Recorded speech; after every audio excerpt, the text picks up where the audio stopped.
Hello friends, welcome back to the channel. आज की जो हमारी वीडियो है वो है ऑटोक्लेव पे। तो हम आज के टॉपिक में डिस्कस करेंगे कि ऑटोक्लेव क्या होता है, उसके यूजेस क्या हैं, इसके कंपोनेंट्स क्या हैं और ये इसके प्रिकॉशंस या एडवांटेजेस और डिसएडवांटेजेस क्या हैं। So what is autoclave? Autoclave एक ऐसा इक्विपमेंट है या हम कह सकते हैं ऐसी मशीन है जिसको हम यूज करते हैं स्टरलाइजेशन के लिए। स्टरलाइजेशन के लिए मतलब स्टरलाइजेशन क्या होता है? स्टरलाइजेशन एक ऐसा प्रोसेस है इन विच एनी आर्टिकल और any medium is made free from organisms. एक ऐसा प्रोसेस है स्टरलाइजेशन जिसमें हम किसी भी मटेरियल को, किसी भी मीडियम को, किसी भी चीज को फ्री करते हैं from micro organisms. Micro organisms होते हैं दो तरह के, एक तो होते हैं वेजिटेटिव फॉर्म में, एक होता है स्पोर फॉर्म में। वेजिटेटिव फॉर्म वो फॉर्म होती है जो बैक्टीरिया जो होते हैं, माइक्रो ऑर्गेनिज्म जो इन्फेक्शन कॉज करते हैं, और एक स्पोर फॉर्म होती है। स्पोर फॉर्म में जो माइक्रो ऑर्गेनिजम्स होते हैं वो बीमारियां नहीं फैलाते। सो ऑटोक्लेव अल्टीमेटली एक वो इंस्ट्रूमेंट है जिसके बीच में हम किसी भी आर्टिकल को, किसी भी मीडियम को क्या करते हैं, स्टरलाइज करते हैं, that is free from organisms. So it is invented by Charles Chamberland in 1884। ये इन्वेंट किसने किया था? चार्ल्स चैम्बरलैंड ने 1884। It is a most valuable method of sterilization. ये सबसे बेस्ट मेथड है स्टरलाइजेशन करने के लिए। Autoclave is use for the sterilization of. अब ऑटोक्लेव कहाँ कहाँ यूज होता है, किन किन चीजों की स्टरलाइजेशन के लिए यूज किया जाता है? सबसे पहले है surgical instrument except sharp items. Surgical instrument को हम इसमें कर सकते हैं स्टरलाइज। सेकेंड, रबर आइटम्स जैसे कि हो गए gloves. Then comes dressing material जिसको हम कह सकते हैं गॉज एंड बैंडेजेस वगैरह। ग्लासवेयर, क्लोथ्स में आ गया आपके एप्रन, जो भी आप वेयर करते हैं, जो आप ओटी में जाके थिएटर में जो भी आप ड्रेसेस वेयर करते हैं जिससे आप डेली अपना काम करते हैं वो डाल सकते हैं। नॉन डिस्पोजेबल आइटम्स डाल सकते हैं आप इसमें। कल्चर मीडिया जो है वो डाल सकते हो, उनको स्टरलाइज, उसकी प्लेट्स वगैरह होती हैं वो उनको स्टरलाइज करने के लिए आप इसमें डाल सकते हैं। The temperature chart for the sterilization of material in autoclave is. अब ऑटोक्लेव में जो टेम्परेचर होता है वो अलग अलग प्रेशर के लिए, अलग अलग टाइम के लिए अलग अलग होता है। अब हम डिस्कस करते हैं कितने कितने टेम्परेचर है। सबसे पहले अगर हमने उसको ऑटोक्लेव में स्टरलाइजेशन करनी है और अगर टेम्परेचर 121 डिग्री सेल्सियस है तो उसके लिए प्रेशर कितना होना चाहिए? 15 LBS मीन 15 पाउंड प्रेशर होना चाहिए पर inch square for 15 minutes. 126 degree temperature होगा तो कितने मिनट के लिए स्टरलाइज करना है? 10 मिनट्स के लिए with pressure 20 LBS per inch square. Then 133 degree Celsius temperature पे हम 3 मिनट के लिए स्टरलाइज करेंगे for 30 LBS pressure. The most commonly use temperature is, जो मोस्ट कॉमनली यूज टेम्परेचर है वो कितना है? 121 degree Celsius for 15 minutes at 15 pressure. So sterilization in autoclave comes under the category of moist sterilization. जो sterilization हम autoclave में करते हैं वो किसका पार्ट है? एक मॉइस्ट स्टरलाइजेशन का पार्ट है जिसके अंदर जो स्टरलाइज चीजें होती हैं उनमें मॉइस्चर भी आ सकता है एंड मीन्स जो उसका मेथड है, जो प्रिंसिपल है उसका, वो मॉइस्ट हीट पे काम करता है। अब हम पढ़ते हैं इसका प्रिंसिपल क्या है।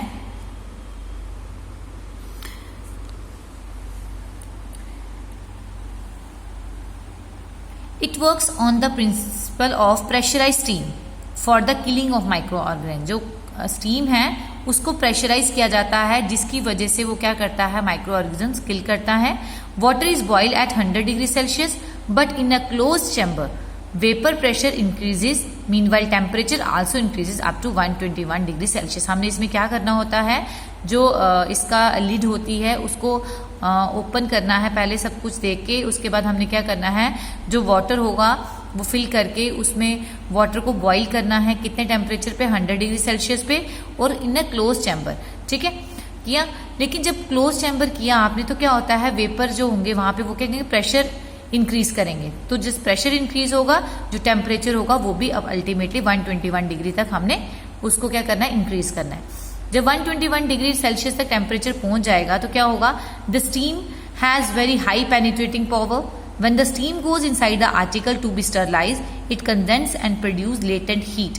तो क्या होगा? जब प्रेशर बनेगा तो हमें पता है जो प्रेशराइज स्टीम होती है उसमें बहुत ज्यादा हाई पेनिट्रेटिंग पावर होती है और जो स्टीम आती है जब वो आर्टिकल किसी भी मटेरियल जो भी आपने स्टरलाइजेशन के लिए मटेरियल डाला हुआ है, जब वो उसके अंदर पेनिट्रेट करेगी तो क्या होगा, वो कंडेंस होगी and produces latent heat.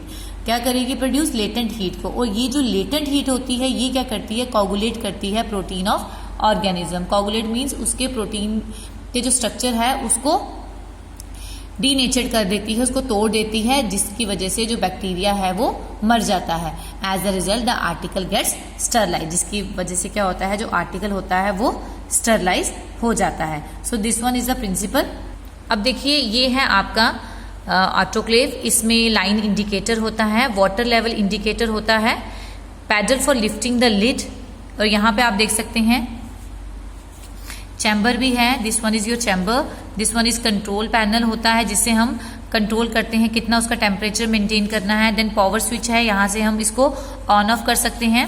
Then comes steam release valve, जिसके थ्रू हम क्या करते हैं, स्टीम को रिलीज करते हैं। देन प्रेशर गॉज है, जिससे हम प्रेशर मेंटेन करते हैं।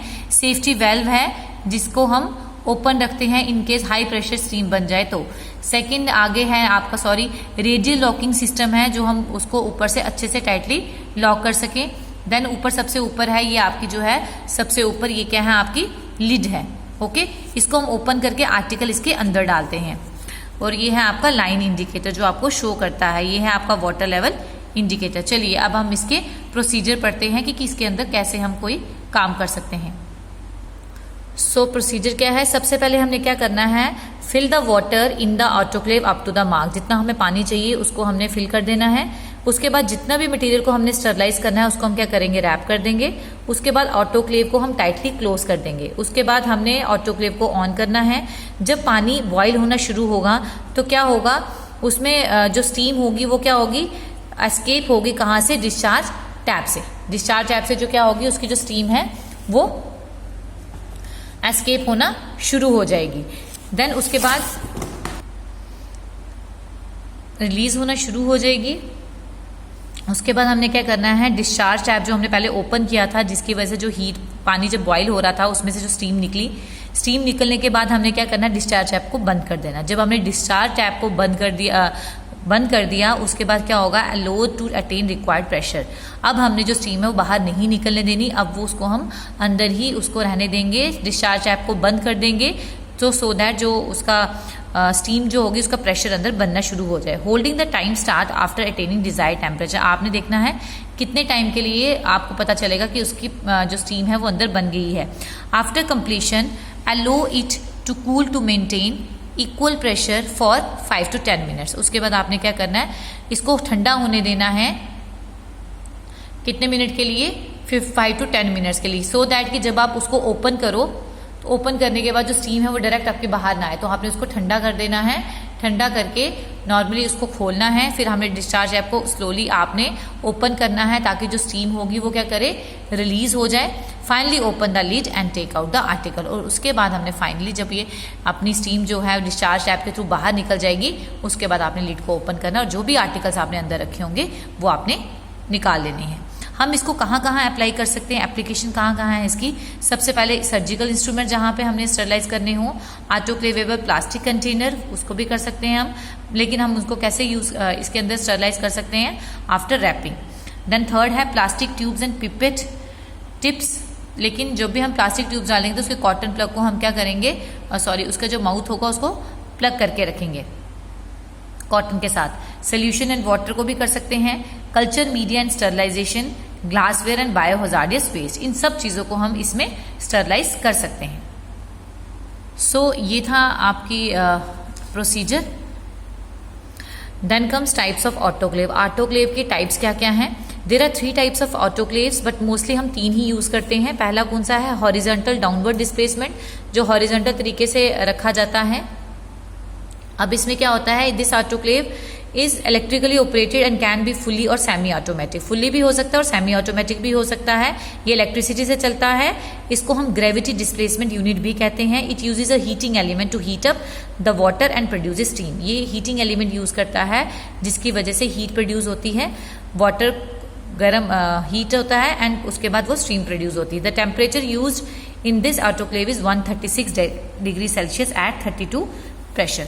फॉर 5 मिनट्स के लिए। इसके लिए जो टेम्परेचर यूज किया जाता है वो है 136 degree Celsius at 32 pressure for 5 minutes. Second आता है आपका vertical vacuum steam sterilization. Vertical steam sterilization भी कह सकते हैं, वैक्यूम स्टीम भी कह सकते हैं। ये ऑटोक्लेव जो होते हैं इनको हम टॉप लोडिंग स्टरलाइजर भी बोलते हैं। ये हमें पूरा सिलेंडर की तरह दिखता है। जो टेम्परेचर इसमें यूज होता है वो होता है 121 डिग्री सेल्सियस, प्रेशर कितना है 20 LBS फॉर 30 मिनट्स। सो जो हॉरिजेंटल डाउनवर्ड डिस्प्लेसमेंट वाला था इसमें हमारा जो टेम्परेचर यूज होता है वो कितना होता है 136 degree Celsius at 32 LBS pressure for 5 minutes. लेकिन जो हमारा वर्टिकल में यूज होता है वो होता है 121 degree Celsius eight 20 LBS pressure for 30 minutes. वहां 5 मिनट्स के लिए यूज करते हैं, यहाँ 30 मिनट्स के लिए यूज करते हैं। They are very easy to use. A radial locking mechanism is fitted at top of the lid. Already वहां पे इसके टॉप पे जो होता है वो रेडियल लॉकिंग मैकेनिज्म रहता है जिसकी वजह से हम लिड को टाइटली बंद कर सकते हैं। A foot lever is attach at the bottom. इसके बॉटम में फुट लेवर होता है और ये क्या करता है जो भी आर्टिकल्स आप इसके अंदर रखते हो उसके माइक्रोब्स को डिस्ट्रॉय कर देता है। Then comes steam jacketed autoclave. एक आपके स्टीम जैकेटेड ऑटोक्लेव होता है, उसमें क्या होता है एक autoclave steam is used from the external source. इसमें जो स्टीम यूज की जाती है वो एक जैकेटेड टाइप मटेरियल होता है जो ऑटोक्लेव के ऊपर रैप होता है। वो जो जैकेट होती है वो इंसुलेटेड होती है। उसके अंदर जो हीट होती है वो जो जैकेट के अंदर जो हीट प्रोड्यूस होती है वो क्या करता है इसकी ऑटोक्लेव की वॉल्स को क्या करता है हीट करता है। So provide the dry heat. और उसको वो कौन सी हीट प्रोवाइड करता है dry heat and the material gets sterilize. और जो मटीरियल होता है वो क्या हो जाता है स्टरलाइज। तो ये थी 3 उसकी टाइप्स। सो आज की वीडियो में हमने पढ़ा कि ऑटोक्लेव होता क्या है, इसको हम कहाँ कहाँ यूज कर सकते हैं, इसके अंदर जो टेम्परेचर यूज होता है वो कितना होता है, प्रेशर एंड उसका टाइम कितना रखना चाहिए वो भी पढ़ा हमने। इसकी कंस्ट्रक्शन भी हमने पढ़ी कि किस किस से कैसे कैसे कंस्ट्रक्ट होता है। सो अगर वीडियो पसंद आया हो लाइक शेयर और सब्सक्राइब जरूर कीजिएगा। और जो इसके बाद जो नेक्स्ट वीडियो जो है वो एक टॉपिक जो इसका ऑटोक्लेव का रह गया वो है स्टरलिटी कंट्रोल जो हम ऑटोक्लेव में यूज करते हैं। हमें कैसे पता चलेगा कि ऑटोक्लेव जो चीजें हमने की हैं वो प्रॉपरली स्टरलाइज हुई हैं कि नहीं हुई है, तो उसके लिए हम कुछ स्टरलिटी कंट्रोल लगाते हैं। सो नेक्स्ट वीडियो जो है वो मैं स्टरलिटी कंट्रोल पे जो है वो अपलोड होगी, क्योंकि अगर मैं इस टॉपिक को बड़ा ले जाऊंगी तो वीडियो बहुत लंबी हो जाएगी। सो अगर वीडियो पसंद आई हो लाइक शेयर सब्सक्राइब जरूर कीजिएगा। Thank you for watching my channel and be ready for my next video, that is sterility of autoclave. Thank you.